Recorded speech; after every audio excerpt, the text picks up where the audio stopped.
तूं त्या व्हांवत्या व्हाळा म्हणजे त्या व्हांवत्या उदका सारको जावन आसा. तुज्यांतल्यान जिव्यो उदकाच्यो जोरी व्हांवतल्यो.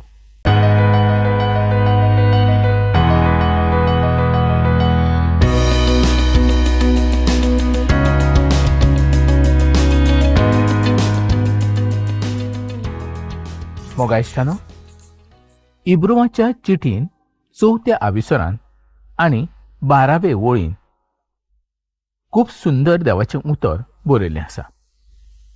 तें अशें की देवाचें उतर दोनूय वाटांनी पाजलेल्या तलवारी सारकें जावन आसा. आनी हें खरें जावन आसा.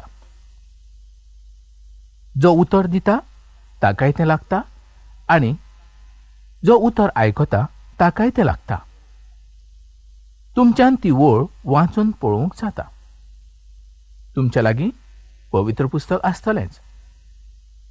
परत एकदां सांगता, इब्रुवांक बरयल्ली चीट 4थो आविसर आनी 12वी वळ.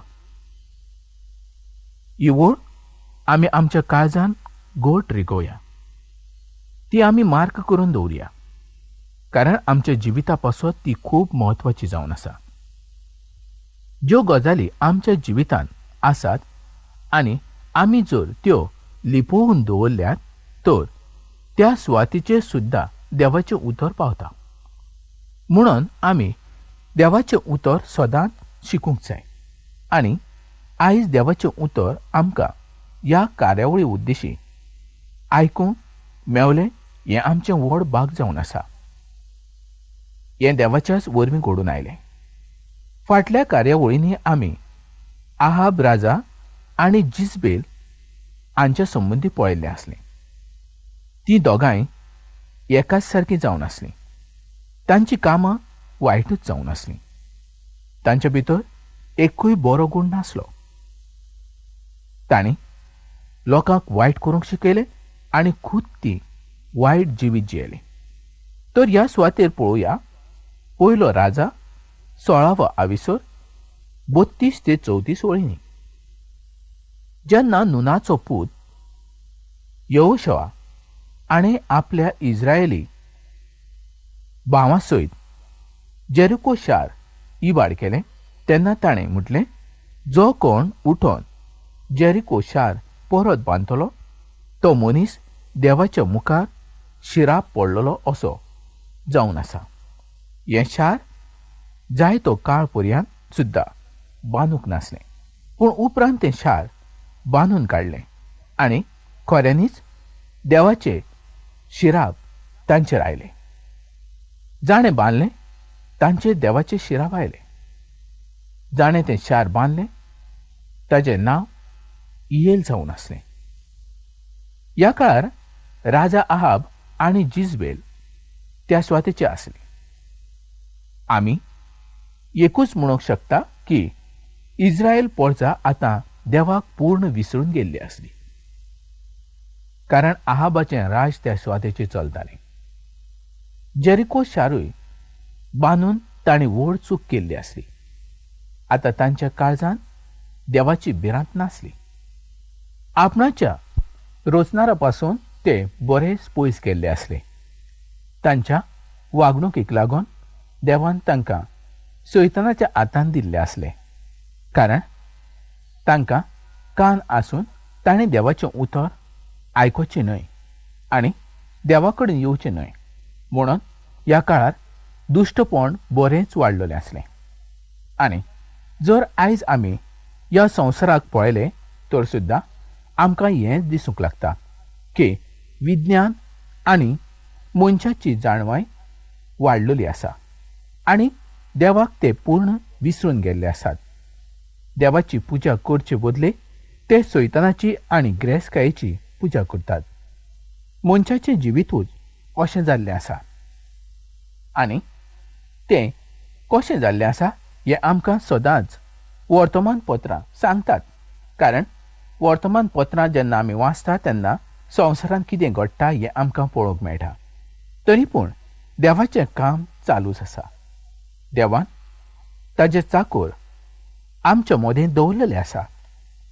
तांच्या वरवीं आमकां देवाच्या उतराचो सदांच उगडास जावचो आनी आमी देवाच्या उतरा प्रमाणे चलचें अशी देवाची येवजण जावन आसा. देवाचें उतर केन्नाच ना जावचें ना. ज्या सुवातेचेर तें पडटलें त्या सुवातेचेर तें किल्लोन येतलें.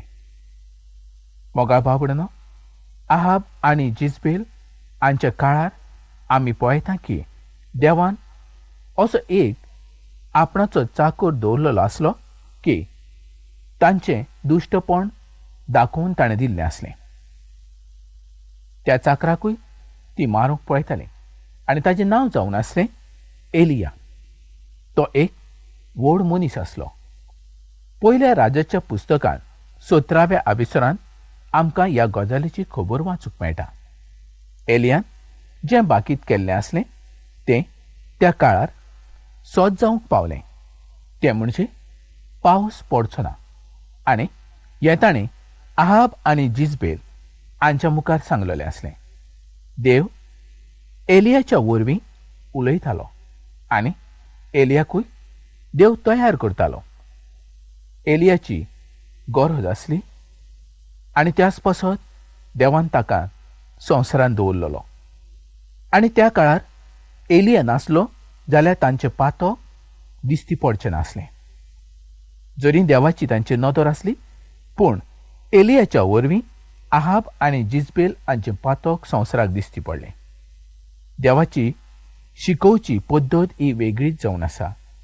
देव एलियाकूय जायतें शिकयतालो. देव आपणाच्या भुरग्यांक खंयच्या ना खंयच्या पद्दतीन शिकोवंक पळयता. जो कोण शिकता ताका तो भरपूर शिकयता. जो कोण शिकोवंक सोदिना ताका तो शिकयना. एलियाक तो रानांत व्हरून शिकयतालो. मोजेसाकूय देवान रानांत व्हरूनच शिकयल्लो आसलो. आब्रामाकूय देवान अशेच तरेन तयार केल्लो आसलो. आनी जोआवाकूय देवान अरण्यांतल्यानूच शिकयल्लो आसलो. पावलूकूय देवान अरबस्थानांतल्या वाळवंटांत शिकयल्लो आसलो. देवान अशे तरेन आपणाच्या लोकांक तयार केल्ले आसले आनी आतां तो एलियाक तयार करचो आसा. आनी ज्यो गजाली ताका जाय त्यो गजाली तो एलिया कडल्यान करून घेवचो आसा.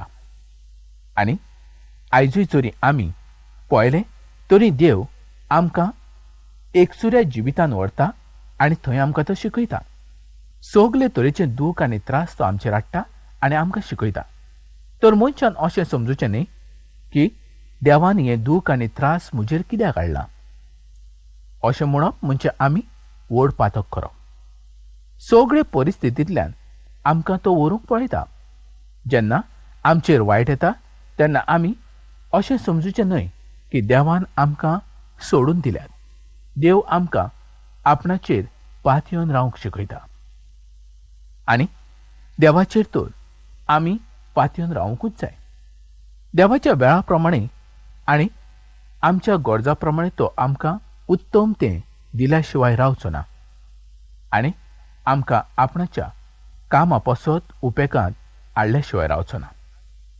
आमचेर आयलोल्या दुखा वरवीं तो सगलें आमकां शिकोवंक सोदता. आमच्यो अडचण्यो आमचे दुयेंस पिडा तो पयस करूंक सोदता. खरेंच एलिया त्या देशांतल्यान पयस गेल्लो. एलियाक देव बरें शिकयतालो. ताजे उद्देशी व्हड कितें तरी घडचें आसलें. त्याच पासत देवान ताका वेचून काडलेलो आसलो. देवान ताजी त्या सुवातेचेर काळजी घेतली. ताका ताणें सोडून दिवंक ना.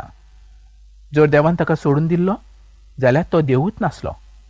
तर ती काळजी देवान ताजी कशी घेतली हें आमी पळोवया.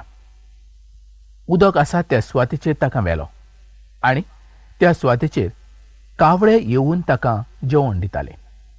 एलिया कांय दीस त्या सुवातेचेर रावलो आनी उपरांत तो व्हाळ सुकोवन गेलो. त्या व्हाळान उदक नासलें. एलिया सदांच त्या उदका कडेन येवन पळयतालो की व्हाळाचें उदक कितलें उणें जाल्लें आसा.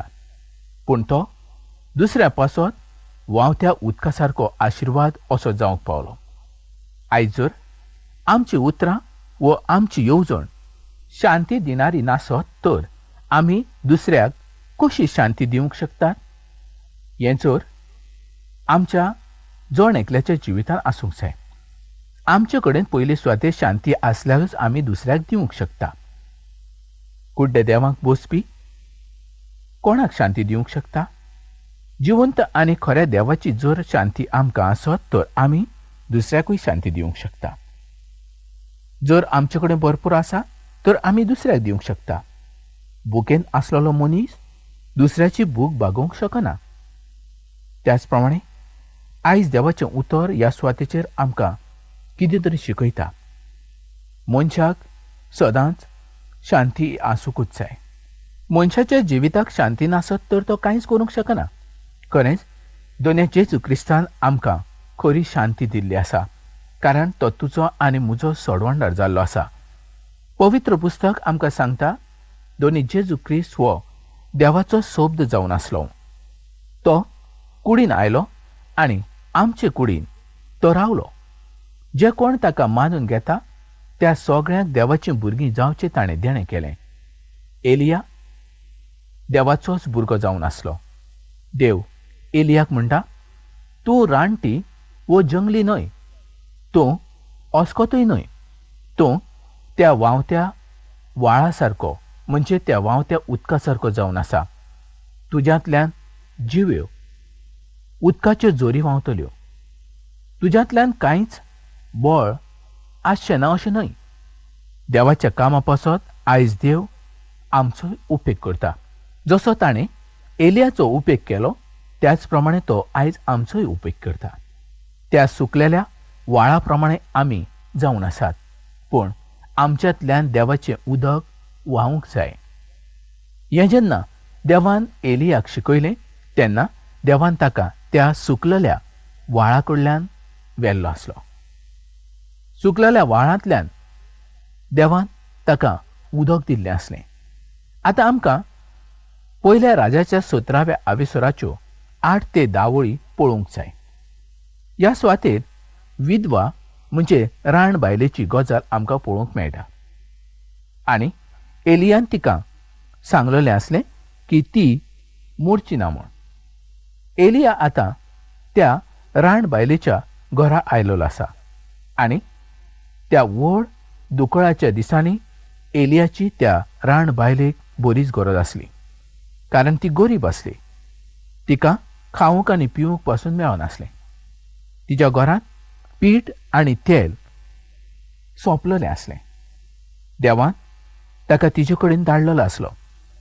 म्हाका दिसता एलियान आनी ते राण बायलेन सदांच त्या रिकाम्या डोब्या कडेन पळोवन देवाचे उपकार आठवले जायत आनी त्या रिकामी डोब्यांतल्यान देवान तांकां खावंक दिल्लें आसलें. कितलें व्हड अजाप देवान केलें तें ह्या सुवातेचेर आमकां पळोवंक मेळटा. खरेंच मोगा भावभयणां, ह्या सुवातेर एलियाक दुसरें लिसांव म्हणजे दुसरो दोडो देवान शिकयल्लो आसलो. इश्टानो, आमी त्या पिठाच्या रिकाम्या डोब्या सारके जावन आसात. जरी आमी आमकांच पळयलें तर कांयच बरेंपण आमचे कडेन ना. ज्या देवान पुज्यांतल्यान संवसार रचलो त्या देवाच्या मुखार आमची कांयच लायकी ना. आमी दुल्ला सारके जावन आसात. दुल्लाच्या कोणा सारके आमी जावन आसात आनी आमी देवाच्या पासत कांयच करूंक शकना, कारण आमची नदर, आमची जाणवाय, आमची सोजमणी ही थोडीच जावन आसा. पूण देवाच्या पासत आपणें कशें रावचें आनी देवाच्या पासत आपणें कितें करचें हें म्हत्वाचें जावन आसा.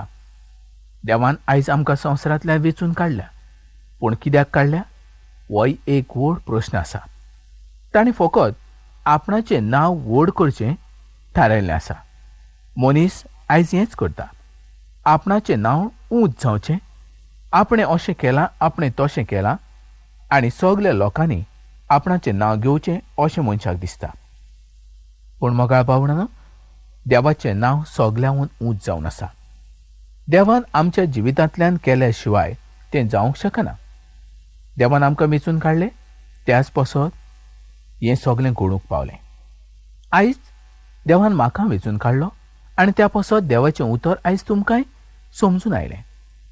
जर देवान म्हाकाय वेचून काडूंक नासलो जाल्यार हें उतर तुमकांय मेळचें नासलें. तर देवान तुमकां वेचून काडल्यान तर देवाचें उतर दुसऱ्याक कळचें पासत. मोगा बाबडनो, ह्या सुवाते एलिया तिसरो दोडो शिकता हें आमकां पळोवंक मेळटा.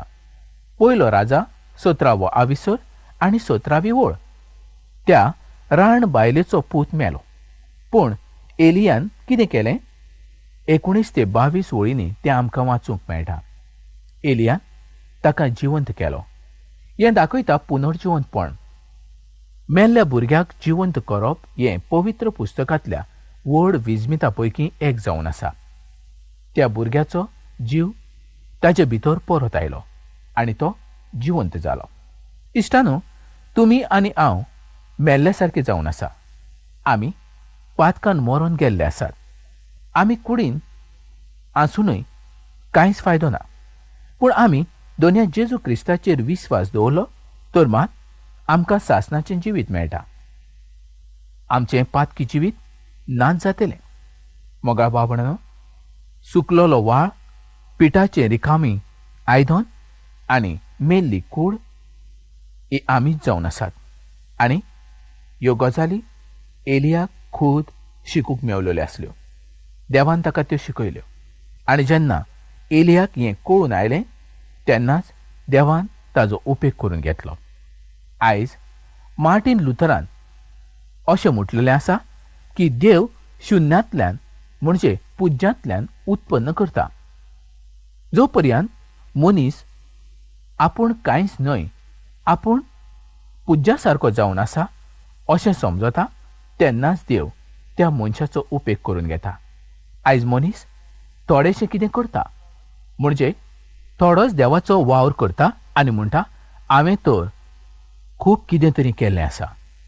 पूण मनीस समजूंक शकना की आपणें केलें तें कित्याकूच उपकारना तितलें केलें.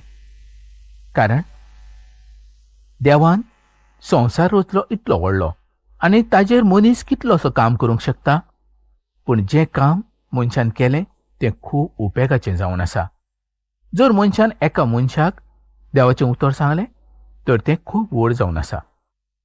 देवाक जाय की जण एका आपणाच्या मनशान तयार जावचो. देव एलिया सारको तुका आनी म्हाका तयार करता. आमी त्या राण बायलेच्या जिविता कडेन पळोवंक जाय. ती विस्वासान रावली आनी विस्वासान रावूनच तिका हें सगलें बाग फावो जालें. जर तिका भावार्थ नासलो, तिका विस्वास नासलो तर त्या दोब्यान पीठ आनीक जावचें नासलें. दुकोळान ती मरून वेतिली आसली. पूण देवाक दाखोवन दिवंक जाय आसलें की आपणाचो चाकर कितें करूंक शकता. पूण जेन्ना दूख, त्रास, दुयेंस मनशाचेर येता तेन्ना मनीस गुणगुणटा आनी देवाच्या विरुद्ध पातक करता. गुणगुणप हो मनशाचो स्वभाव जावन आसा. पूण मोगाळ भाव भयणीनो, जेन्ना आमी गुणगुणटा तेन्ना देवाच्या विरुद्ध पातक करता अशें तुमकां दिसना? आयज जरी दूख आनी त्रास आयले तरी आमी गुणगुणचे न्हय. दोनया जेजून तुज्या पासत आनी म्हज्या पासत कितलें सोंसलें तें पळयात. ताणें सोंसलां तितलें तुवें आनी हांवें सोंसूंक ना. तर सगले सोंसणीकायेन आमी रावया. देवाचो आशिर्वाद आमी घेवया. तर मोगाळ भाव भयणीनो, आयची ही कार्यावळ हांगाच सोंपोवया. पूण सोंपोवच्या पयलीं हांव तुमकां सांगतां, ही कार्यावळ तुमकां कशी लागली आनी ह्या कार्यावळी उद्देशी तुमकां कितें फायदो जालो वो तुमची कसली मागणी आसा, आयजूच तूं चीट बरय आनी म्हाका कळय. हांव तुज्या चिटीची वाट पळयतां.